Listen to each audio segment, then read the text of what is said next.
There have been economists who talk about the financial crisis, and they have listed a number of common features of the financial crisis between advanced economies and emerging markets.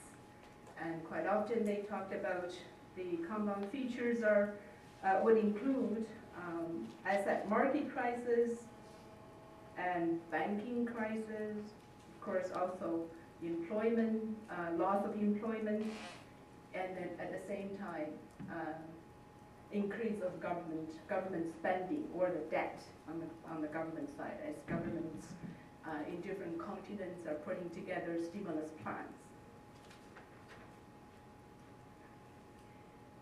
Now, in the study that I just listed, they included list of countries under advanced economies and listed countries under emerging markets. And China is not included as an emerging market for some reasons I think perhaps that I can shed light on, because China to some extent does not share some of the common features that are listed. Since China has been largely focused upon export-driven economic growth, economic development, therefore, as earlier speakers pointed out, contractions in the world markets, or especially in demands for products, manufactured products, have been going down. Therefore, the mega center of manufacturer in the world, i.e. China, especially south of China, have been sinking. The factories are closing down, and many, especially migrant workers, are losing jobs. Last month, I've seen a figure that the government has distributed. There are about 20 million workers, mostly migrant workers, have lost jobs. Therefore, job creation, I mean, this is only with migrant workers down south.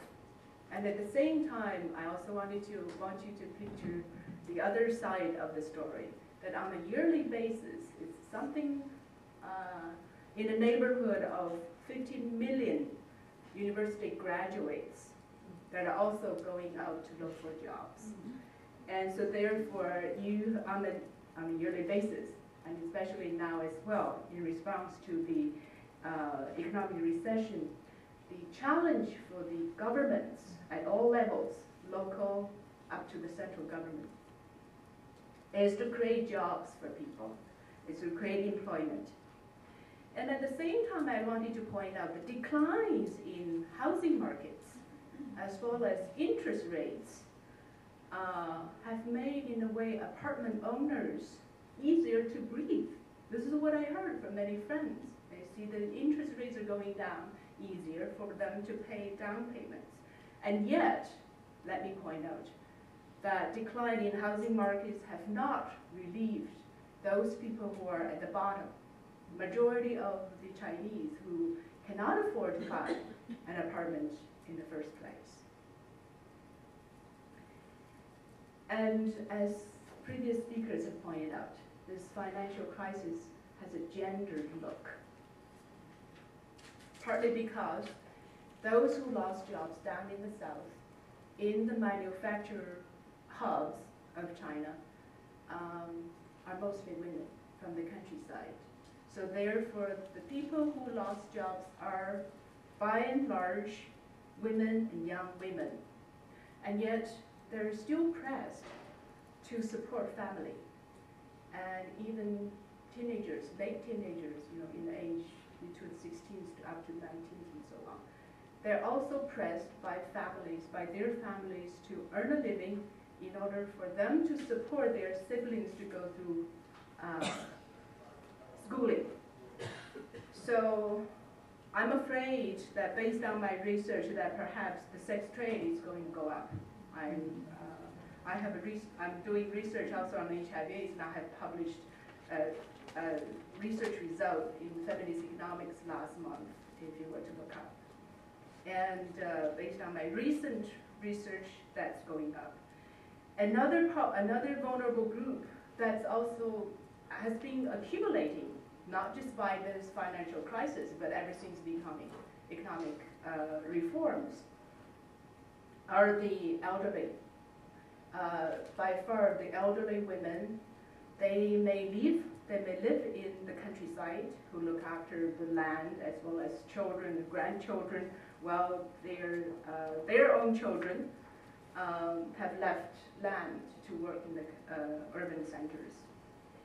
Or they may live in the cities where they are laid off during the process of privatization of state-owned companies. And therefore, once they're laid off, like their sisters in the countryside, they are excluded from any social security support.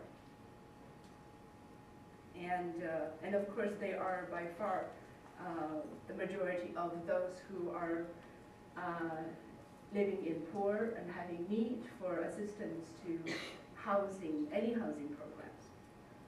Now, let me move quickly to government response. There are so many countries who have developed stimulus plans. Chinese government committed 4 trillion RMB, or about 570 billion US dollars into a stimulus plan. Purpose are 2. One is to keep the economic growth for Chinese economy this year in 2009 at the level of 7%. And that's needed simply because the government needs to create jobs for so many people. In order to provide jobs to many people, the economy has to grow at this pace. And the way to achieve the 7% growth is through restructuring of up to 7 major industrial sectors, which I also have listed down below. The other strategy, of course, is to encourage domestic demands, and that's perhaps hopeful that we can look for a more balanced, more equitable plan to address the economic downturn. I don't want to call it a financial crisis because it's not a financial crisis in China. China has a financial surplus. It's the richest country in the world, or richest government in the world, not the country. And so therefore, thank you.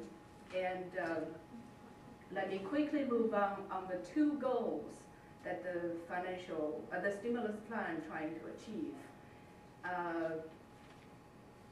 With the restructuring of the 7 industrial sectors, up to 4 of the sectors listed would project, in a way, hope for equitable approach, because the textiles as well as machine manufacturing, electronics, conventionally they employ women more than men. So when money invested into those economies, into those sectors, jobs will be created for women, and hopefully better jobs, because the focus is on creating Chinese brands, go beyond the processing aspect of the manufacturing, but more into creating Chinese names and upgrading technology and managerial know-how. The other aspect of the plan is, of course, to encourage domestic demands. And we all know that people feel more comfortable if they know that if anybody sick in their family and they can afford to go to a hospital. And yet at the moment, most people do not feel safe. Therefore, they're not willing to spend money out of their pocket.